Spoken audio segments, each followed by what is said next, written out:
So remember this. Yeah. When you feel like you cannot take another step, for every listener, Yeah. just remember one thing. God will never give you anything that you cannot handle.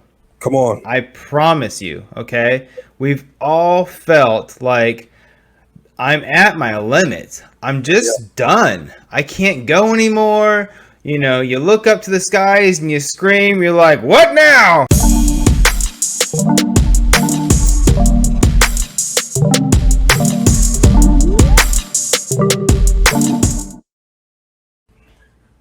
But how does the battle strengthen a leader and those whom he and she is leading? Because I believe that there's one aspect of the battle that can wear you out, that can leave you drained. It can leave you feeling like you can't make it another day. But then there's another aspect of my own life that if I had not gone through that battle, if I had not gone through that conflict, if I had not had that tough conversation, if I hadn't had that quote unquote bad day at work where I didn't feel like I met my goals and I didn't meet the quota or the criteria that the supervisor was looking for, the particular leader was looking for. If I didn't have those days, I wouldn't be as strong as I am now. And so I believe there is an aspect to battles that can strengthen you and that are necessary for the next level. Talk about how battles can strengthen the leader. Okay. So remember this. Yeah. When you feel like you cannot take another step, for every Yeah. listener, just remember one thing. God will never give you anything that you cannot handle. Come on. I promise you, okay? We've all felt like I'm at my limit. I'm Yeah. just done. I can't go anymore.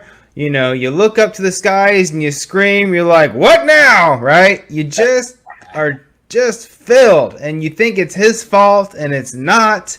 But, since that's who you talk to all day, you're just like, I don't know who else to turn to. And I promise you, he's probably whispering in your ear saying, it's just fine. Yeah. Most of the time when we look at the battle or the issue or the problem, it looks like a mountain. It's Mount Everest to us. And as soon as you take it one step at a time, just one step, and as soon as you cross over and you climb that mountain and you look back a week later, think about this. You are always thinking, oh, that wasn't so bad. I got through it, right? When your bank account is at $50 and you got 2 weeks left and you're like, I don't know how I'm going to make it. Well, I promise you, you'll make it. You'll figure it out. And Yeah. then you look back and you're like, oh, I was able to overcome that, right?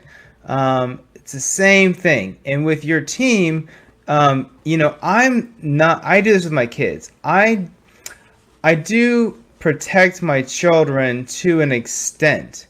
I'm teaching my little Lily to ride a bike right now.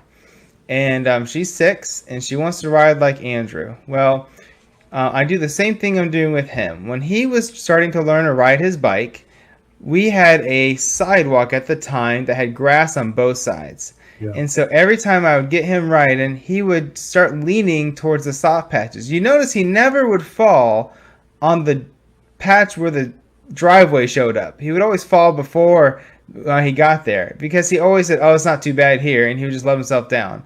So after about 3 days of that, I knew he could do it, but he wasn't allowing himself. I took him to a parking lot. I don't know if you know this, but parking lots have no grass. And so it was a school parking lot. It was gigantic. He was going to start in the middle, and the only time he's going to make it to the grass is if he actually rides his bike to the playground. And so within 10 minutes, he was up and riding his bike. Fast forward, I did the same with my daughter Lily. We've only been out once, but she started riding. She gets scared. I don't just let her just completely, I'm not heartless. I don't just let her just crash and burn all over the sidewalk, the pavement, because I want her to do it again. But there was a couple times where she was slowing down, and she was kind of trying to figure out how to get off of it. And she started to fall, and my wife said, oh, get her. And I on purpose took a step back. I knew it wasn't gonna just scrape her and make her bleed a bunch. It was a small, soft fall, but I wanted her to understand that, you know, getting tripped up a little bit actually doesn't hurt as much as you think it is. And so she was stronger because of it. And we do the same thing when we struggle in life, right? And your team Yeah. struggles. Yes, protect your team in certain aspects, but for the most part, those things create calluses and they make you stronger and tougher. And when you let your team try things and fail and know that it's okay to fail, by the way, you have to have that environment set up, and they know that it's okay to fail, it will make them stronger. And then when you enter those battles as a team and they are now strong because you allow them to try, fail, learn, adjust, try again, you will have a strong, strong team. That is so good. I love that example about your children because that's what a battle does. The battle removes the comfort zone. It removes the place. I Mm-hmm. love it. You said the soft landing. It Yeah. removes the areas to where I know, well, I can kind of back out because I'm this is uncomfortable for me. This is a uncomfortable environment that I'm in, and I can just go back to my recluse self and I can pull back. But when you're a leader, when you're strengthened on that battlefield will strengthen you to the point that sometimes I may have to take that fall. So I'll be stronger next time. I'll have a harder exterior so I can make it through. And you said something that we all struggle with. Failure is okay. Nobody likes to fail. But the reality is that if we never knew about failure, we never would know what success really is.